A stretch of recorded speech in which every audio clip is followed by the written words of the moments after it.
सब जीत के बाद पहली बार मामा जी आश्रम आए आप, क्या मामा जी के नक्शे कदम पर आप जो मामा जी की जो मांगे थी जल जंगल जमीन की आदिवासी के हित की, उसको आप विधानसभा में आपने उठाया भी है भील प्रदेश के नाम से, उसको आप किस तरह से और आगे ले जाएंगे? हाँ, नक्शे कदम पर कह सकते हैं। बहुत सी चीज़ें लगभग समान हैं जो उनकी लड़ाई थी, उसको लेकर के चल रहे हैं। नई पीढ़ी, नई ज़माने की भी कुछ समस्याएं हैं नौजवानों की, उनको भी लेकर के हम लोग काम कर रहे हैं। और रहा सवाल मामा जी का, तो प्रचार के दौरान मामा जी मेरे साथ में थे पूरी तरीके से। इसके अलावा और भी जितनी भी कुदरती शक्तियाँ हैं वो भी मेरे साथ में थी। आसमानी शक्ति आज भी मेरे साथ में, कल भी मेरे साथ में थी। विधानसभा के अंदर में भील प्रदेश का जो मुद्दा था वो पहली ही बार में मैंने पहले ही दिन में उठाया, क्योंकि हमारी लड़ाई ही इस वाले इलाके की वही है भील प्रदेश। अगर ये अलग स्टेट बन जाता है तो बहुत समस्याओं का समाधान हो जाएगा, और बिल्कुल संवैधानिक तरीके से, कानूनी तरीके से हम लोग मांग कर रहे हैं, और हमें पूरा भरोसा है भील प्रदेश राज्य बहुत जल्द बनेगा। ये मामा जी को भारत रत्न देने के लिए भी मांग उठ रही है, उस बारे में क्या कहेंगे आप? देना चाहिए, वो बिल्कुल देना ही चाहिए।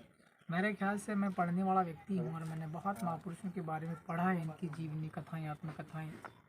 तो मामा जी का जितना संघर्ष था माँ बालेश्वर दयाल का, उतना संघर्ष मेरे ख्याल से किसी और महापुरुष का नहीं रहा है।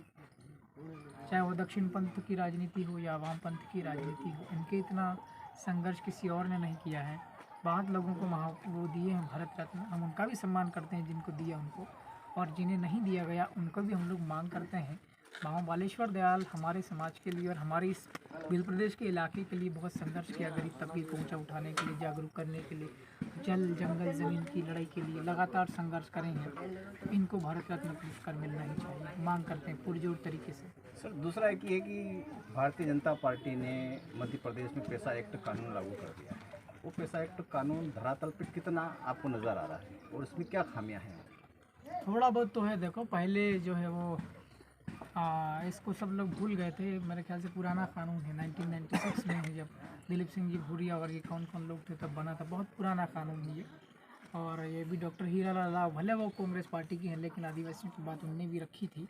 और आदिवासी के जो जयस से, जय आदिवासी युवा संगठन शक्ति, जो भी कहो, आदिवासी पढ़े लिखे लोगों ने बहुत संघर्षात्मक तरीके से लगातार आवाज़ें उठाई थी। तो जो है बीजेपी की सरकार ने, तत्कालीन सिंह जो सीएम साहब थे, शिवराज सिंह जी चौहान, उनके नेतृत्व में मध्य प्रदेश में पैसा कानून के तहत नियम बने थे।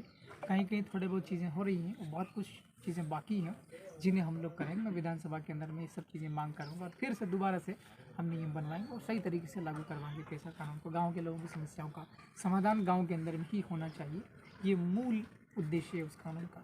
सर एक सबसे बड़ा एक प्रश्न है हमारा कि आने वाले समय में लोकसभा आने वाला क्षेत्र, क्या भूमिका रहेगी? मैं पहले भी 2-4 बार कह चुका हूँ, बीटीपी नहीं है यहाँ पर, बीटीपी ख़त्म हो गई। पार्टी ज़रूर यहाँ पर पहले थी और मैं, हमारे सामने भी लड़े थे, 600 वोट आए थे बीटीपी के। कुछ नहीं बीटीपी का रोल यहाँ पे, मेरे सामने मेरे खिलाफ भी बीटीपी लड़ा था, 600 वोट आया था। आपका क्या रोल रहेगा सर लोकसभा के? हम तो साहब जय संगठन हमारा चलता है और उसी के लिए मैं दौरा कर रहा हूँ पूरे इस इलाके में। पूरे पश्चिमी एमपी में तो कर रहा हूँ, पूरे इलाके में घूम रहा हूँ, रतलाम, झाबुआ, राजपूत, मतलब ये धार और बड़वानी, खरगोन, खंडवा, उधर भी मैं जाऊँगा। 5-7 दिन पहले विधानसभा लगी थी 18 को, 17 तारीख को मैं सिवनी के अंदर में था, जबलपुर के पास में, वो वाला जो गोंडवाना के इलाका, वहाँ भी हम लोग काम कर रहे हैं। तो मतलब जैसे लोकसभा में पूरी जोर से उतरेगा? हाँ, अभी हम लोग वही बातचीत करेंगे। हमारा जो है, हमारा अनरजिस्टर्ड पार्टी है जिसको हम लोग जेएस कहते हैं। बहुत लोगों के मतभेद भी है कि ये सामाजिक संगठन है। तो हम क्या किए थे कि इस बार हम लोग भारत आदिवासी पार्टी नाम की, बीएपी नाम की एक पार्टी है, उसके टिकट पर मैं चुनाव लड़ा था और जीता हूँ। तो हमारे लोग पूरी कोशिश रहेगी जेएस और भारत आदिवासी पार्टी का संयुक्त उम्मीदवार रहे।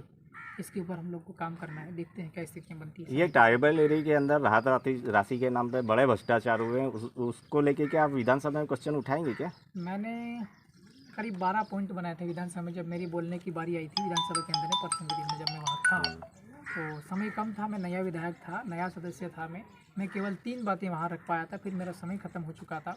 एक भील प्रदेश की बात रखी थी मैंने, और 2 आदिवासियों की ज़मीनें जो है वो कॉर्पोरेट को दी जाती, 2 वो बात रखी थी मैंने। और तीसरी बात आदिवासी इलाके में शराबबंदी के ऊपर में, शराब की दुकानें बंद करने के ऊपर मैंने बात रखी थी। और चौथी बात मेरी थी, मैं भ्रष्टाचार के ऊपर बात रखूँ। आदिवासी इलाके के अंदर में जितनी भी जन कल्याणकारी योजनाएं होती, उनका जो भी रुपया रहता, सब राम का पैसा शाम के खाते के नाम से निकाल के खा जाते हैं। और काम करते नहीं निर्माण कार्य, और वो जो है CC नाम का चीज़ होता है, कंप्लीशन सर्टिफिकेट, पूर्णता प्रमाण पत्र, वो जारी कर दिया जाता है। बहुत बड़े स्तर पर आदिवासी इलाके में बदमाशी की जाती है, जिसको भ्रष्टाचार कहते हैं आपकी भाषा में। इसके ऊपर भी हम लोग काम करेंगे, भ्रष्टाचार खत्म करने की। विधानसभा के अंदर भी आवाज़ उठाने वाला था, समय नहीं मिला, अगली बार जरूर भ्रष्टाचार के ऊपर आवाज़ उठाई जाएगी। सर, चुनाव के पूर्व आप पर कुछ गंभीर आरोप लगे थे, तो वो क्या राजनीतिक दांवपेच थे? कौन से आरोप बताएंगे आप? आप पर जैसे कि बलात्कार के आरोप लगे थे, उस पर क्या कहना है? आप मुझे 1 घंटे के लिए मुख्यमंत्री बना दो, मैं 1 घंटे के अंदर तुम जिसको बोलो उसको मैं उस आरोप के अंदर में बंद कर सकता हूँ। या राजनीतिक दुर्भावना के साथ में कोई भी आदमी किसी भी प्रकार की हरकतें कर सकता है, यहाँ हत्या तक हो जाती है। मैं मालिक का बंदा, मेरा कुछ नहीं बिगड़ता है। जो लोग मेरे खिलाफ साजिश और षड्यंत्र रचते हैं उनका नुकसान होना तय है। माँ बालेश्वर की प्रतिमा के आगे मैं खड़ा होकर के बोल रहा हूँ, एक शक्ति है जिसको ईश्वरीय कुदरती शक्ति कहते हैं, सबका मालिक एक है, दुनिया को बनाने वाला एक है, वो छोड़ेगा नहीं जो मेरा बुरा सोचता है। सर, आदिवासी समाज पूरा जितना MP का ट्राइबल इलाके का आपकी तरफ काफ़ी अच्छी नज़रों से देख रहा है। कुछ उनका हित हो, समाज को और अच्छी सरकार की तरफ से कुछ ऐसी और राहत राशि मिले या अच्छे काम मिले, जैसे रोज़गार हैं, बेरोज़गारी काफ़ी पलायन होता है जहाँ वो ट्राइबल डिस्ट्रिक्टों से, इसके लिए आप क्या करेंगे? पलायन रुके, इसके लिए क्या करेंगे? पलायन रुकने के ऊपर काम मैंने चालू कर दिया मेरे इलाके में। गांव के लोगों को गांव में ही रहने की व्यवस्था हो जाए, गांव के लोगों को गांव में ही कुछ आजीविका का साधन मिल जाए, खेती बाड़ी ठीक ठाक हो जाएगी साहब। अभी हम मीटिंग लेकर के आए हैं, पलायन कैसे रुके। हर खेत तक पानी अगर पहुंच जाएगा सिंचाई करने के लिए तो लोग अपने अपने खेतों में व्यस्त रहेंगे 12 महीने तक, पलायन पर तो जाएंगे ही नहीं। है मेरे पास में आइडियाज़, और आप कह रहे हैं कि पूरा समाज या पूरा आदिवासी इलाका देख रहा है मेरी तरफ नज़रें अपनी अपेक्षाओं के साथ में, आशाओं के साथ में, बिल्कुल मैं खरा उतरूँगा।